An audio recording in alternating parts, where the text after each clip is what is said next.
Hello everyone and welcome to another episode here of Minecraft and Maya. My name is Kasanis.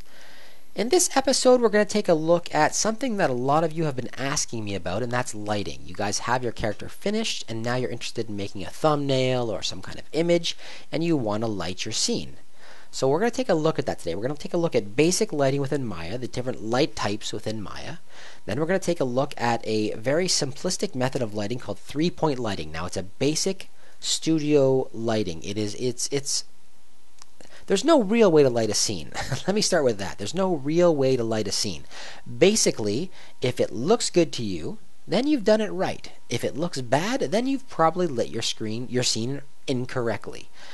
I'm saying that as an animator. I am not a professional lighter. Let me get that out there right now. I'm not a professional lighter. I do my own animations at home, and I light my own stuff, and I light it the way I like. Now, I'm sure there's some very, very particular tricks, lighting rigs, and that kind of stuff that a professional lighter will do, but I don't do them. I don't know them. I am not a professional lighter. I can show you what I do, and that's all I can really show you guys.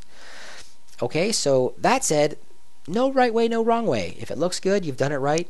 If it looks bad, you've done it wrong. Anyway, what we'll take a look at, though, is the actual lights within Maya. Then we'll take a look at three-point lighting. And lastly, we'll take a look at Mental Ray and the options for indirect lighting within Mental Ray. Okay? So, to start off with, make sure you guys have within the show, here in the main panel, click on show. Make sure that the lights option is clicked. If you don't have that on, then when you create a light, it won't show up in your scene. You won't be able to see it, and you won't be able to move it around and that kind of stuff. Okay. Now, if you go up to the Create menu right here, click on Create, go down to Lights, and I'm just going to click on the little square here, the gray square on top, to tear this window out so you guys can see it. But that's where you're going to create all your lights, up there in the Create, Lights, and then pick your light. Now you can see there are several different options for lights within Maya. These are the basic lights within Maya itself. I'm going to discuss each one of these with you, and then afterwards we're going to take a look at, I'm going to show you an example of each one and show you the difference in each one as well. Now the ambient light, it's a blanket kind of level. It's a lighting level in your scene. If you add an ambient light to your scene, then you'll have an overall, I'll actually add one right now, bang. You'll have an overall light. This is what it looks like, and here is an example of the actual lighting. Now you can see in this example that the overall light of the scene is pretty even. It's set, it's basically just default settings, but it's set so that everything in the scene has a blanket amount of light, like a common light level to it. There's no shadows or anything like that with this. This is not a very commonly used light. As far as I know, it's not a very commonly used light, just because it does give that very flat look. It doesn't cast shadows or anything like that. It gives a very, very flat look. You might use one very sparingly for ambience or something like that, but I don't ever use them myself. Again, professional lighters might, I just don't use them myself. Okay. The next light we're going to take a look at is called the directional light. Now the directional light looks like this. Let me show you very quickly, and then I'll show you an example of how this scene looks when lit. It's basically a set of arrows that look like that. Think of an think of a directional light as a sun, as an example of a directional light. Light comes from a source. It covers the entire scene, and everything within that scene is going to be hit by that light if it's like in that direction. So you've got your light in the scene and aimed in a very particular direction, as you can see here in this example, in a very particular direction, and all the light is hitting everything that is in front of it. Everything in the scene will be lit by this. You can see that it casts very, very harsh shadows out there, very, very, very strongly outlined shadows. And this is called directional lighting. Okay, and again, an example would be the sun. Alright, let's take a look at the next light. The next light is called a point light, and it looks like this. A point light, you can think of a point light as, have you ever been to a basement where nothing's been really done yet, and they've got like these bare bulbs hanging from the ceiling? Think of it like that. It's basically a singular point that radiates light in all directions. So there's no directionality of this light. Anything around it's going to be lit by this light. And you can see here in this example that everything in the scene is lit all around. And you can look at the shadow. You can see that the shadow itself is being cast as if the light source is not directional. It's actually coming up and hitting the characters, the light slightly below the characters, kind of where Etho's eyes are looking.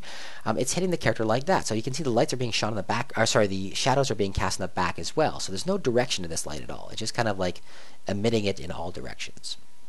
Okay, the next, and again, the example would be a bare light bulb, for example. Alright, the next light we're going to take a look at is the spotlight, and it looks like this. Whoop.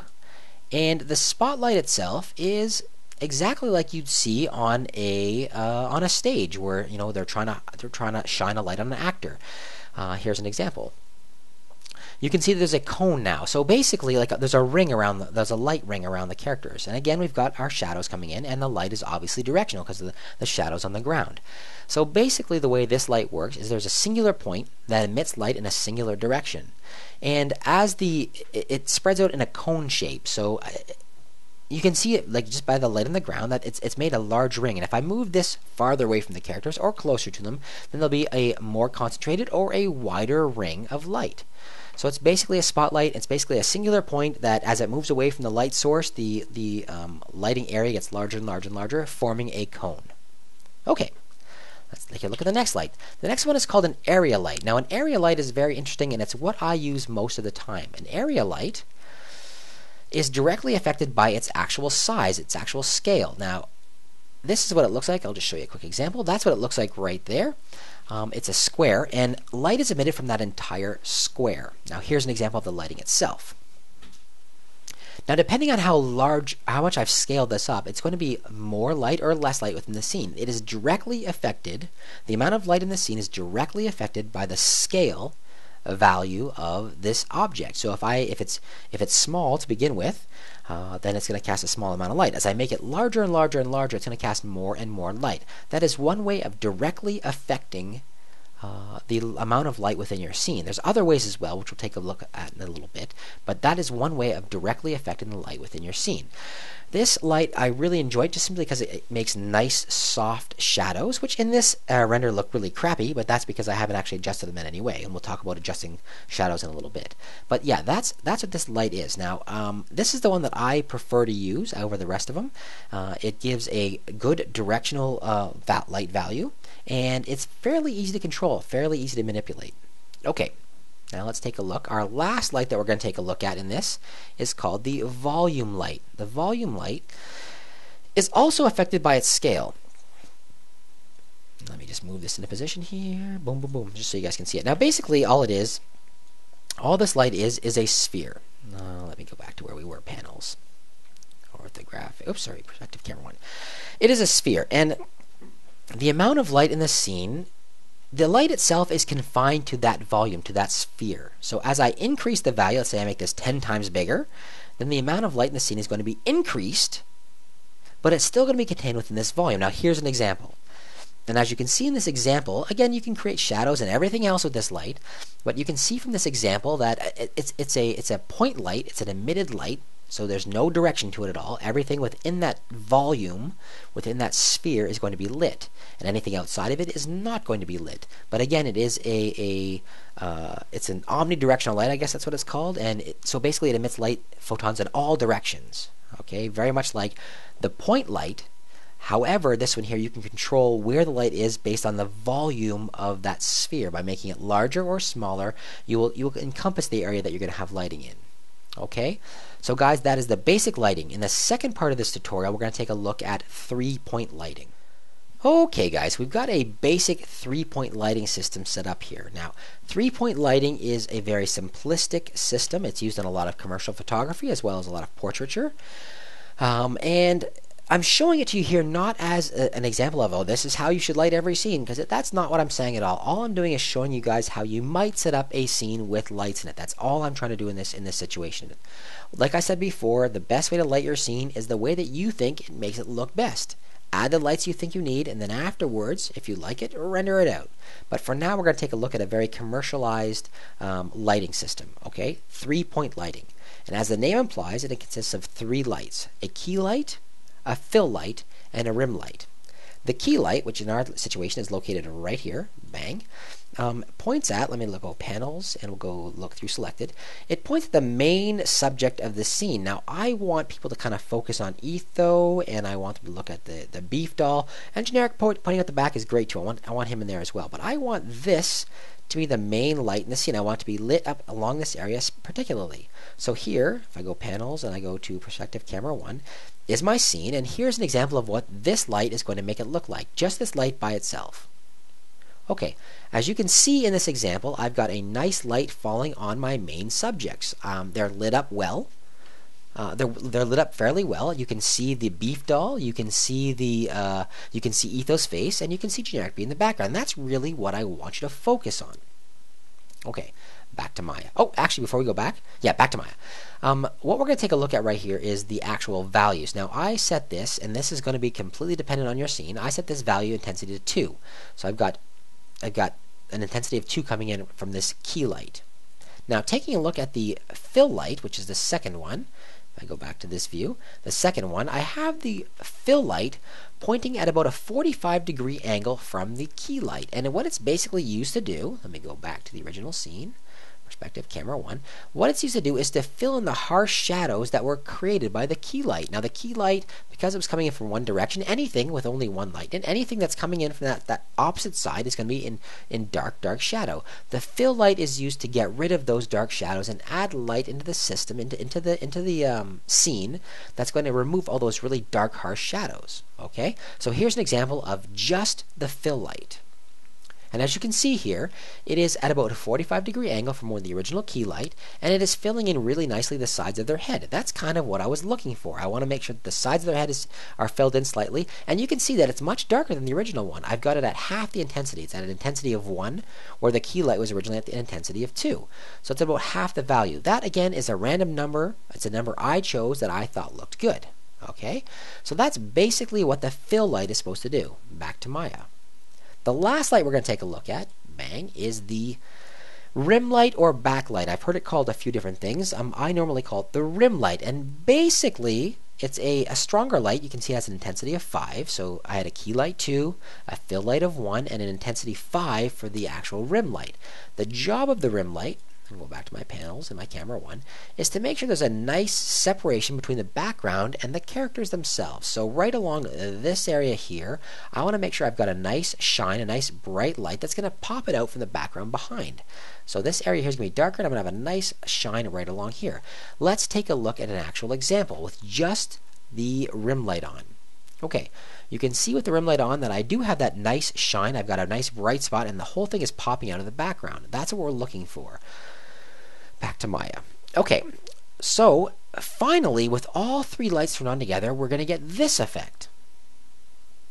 You can see that my key light has done what it's supposed to do. I've got the faces of the characters nicely lit up, exactly as I want. I've got rid of most of the harsh shadows along the side of the characters' heads that's caused by the key light.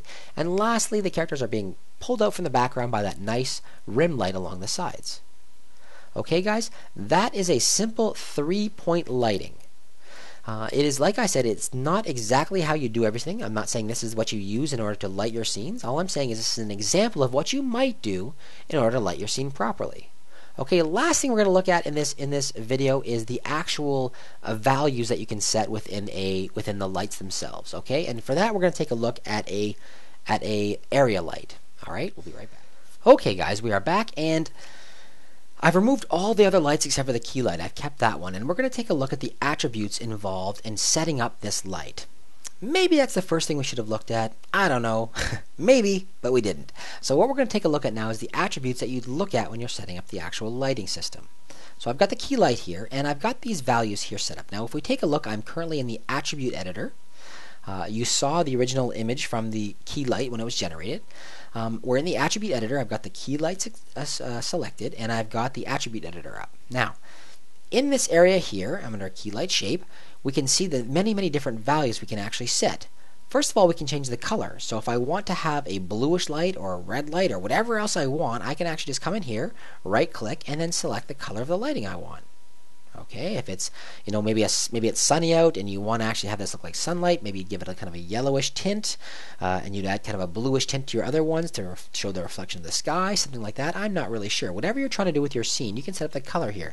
Maybe there's fire all around, you want to make it orange. Whatever you want to do, you can do. You can change the color like that. Alright, the intensity, we already discussed. The higher the intensity, the more light that's going to be in your scene. Now, we are using an area light here, so that's also going to be affected by the size of the light, the actual the actual scale of the light. So make sure that you've got the scale of the light you want, and then afterwards you're going to adjust the intensity. Now, before you actually, we're going to ignore this stuff here for now. This is actually the illuminance by default, emit diffuse, and emit specular.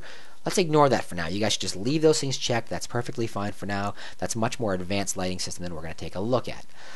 Before you actually set your intensity, what you should probably take a look at is the decay rate. Now, the decay rate it allows you to create realistic lighting systems. As default, the lights come in with a no decay. And what that means is if you have a light source in your scene, the light will travel forever.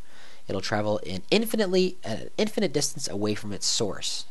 And that's not the way real light works, right? Like if you turn on a flashlight and you shine it somewhere, as you get too far away, you're not going to be able to see it. And depending on the wavelength of that light, like a red light, for example, has a much lower wavelength, or much shorter wavelength, longer wavelength. I forget what it is now. But whatever it is, the wavelength causes the light itself to be less visible the farther you get away from it. All right, it has less energy in the light. Okay, so basically, this decay rate will allow you to mimic real life. If you leave at no decay, like I said, the light will travel forever from your scene. You can put a light anywhere you want, and the light will travel as far as it possibly can within your scene. Excuse me. The other options in here are linear, quadratic, and cubic. Now, each one of those is a different calculation for how far the light source will travel, how far light will travel away from its source. Cubic, obviously, is the shortest distance. It is a cubic decay rate, meaning that it'll decay at a very, very high, at a cubic rate, actually, away from its source. So the light will not travel very far at all. In fact, let's just do this really quickly. I'm going to set this to no decay is the one you saw before. I left it on no decay, the default, when I was showing you the lighting system. Watch what happens if I set it up to cubic. This is exactly the same light. It's still at 2. The intensity hasn't changed. Nothing like that's changed. If I go back to my panels, I go camera 1, and I do a render. Bam. This might actually take a second here because I'm rendering it. You can see that the entire scene is black. The entire thing is black except for that eye. That's Etho's eye, and that's because it's got a special texture on it. But the entire scene is black, and that's because there's a cubic decay rate to that light itself. So, realistic lighting is actually quadratic. If you want to have realistic lighting, you can set it to quadratic, and that will allow you. Then you have to up your intensity. Your intensity will have to be probably 400 or something. I don't know, some outrageous number like that. Something you're gonna have to play around with. I oftentimes use linear, and that allows me to have some type of decay, meaning that the farther you are from the source, the less likely you're going to be hit by the light.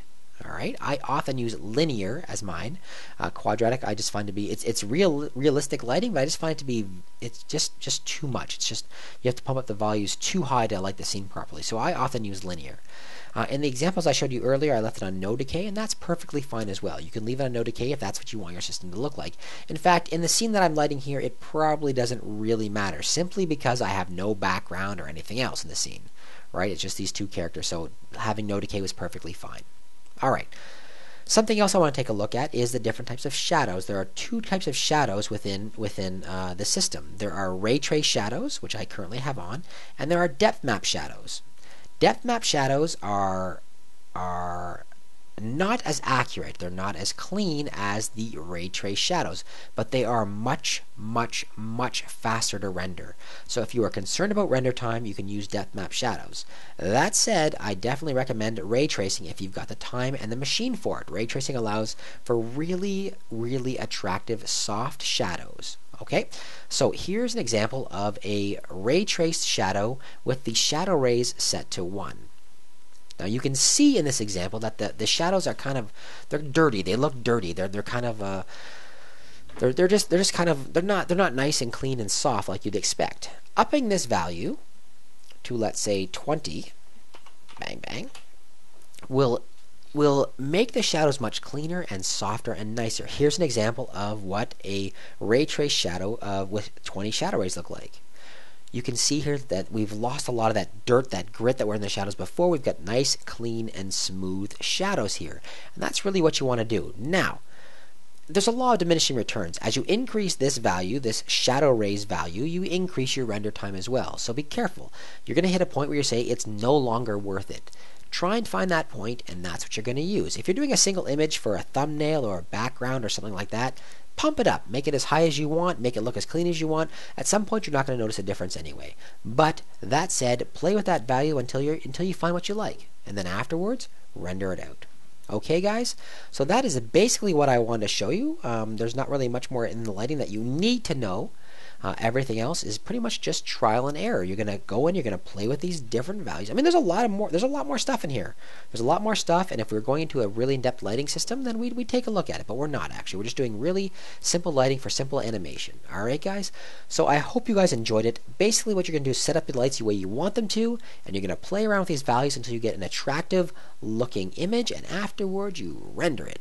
That's how I do it. That's how a lot of us who are not professional do it. Okay, I'm not a professional lighter, but I hope you guys enjoyed that anyway. I hope that you guys enjoyed that episode. I hope it taught you a little something about lighting and that you're able to use it to create your thumbnails and your images. Alright, guys, if you enjoyed it, let me know with a thumbs up. If you didn't like it, a thumbs down is perfectly fine too. Leave a comment if you have something to say, and I'll try my best to answer your questions. And if you haven't done so, take a few moments to subscribe. Have yourselves a wonderful day, everyone.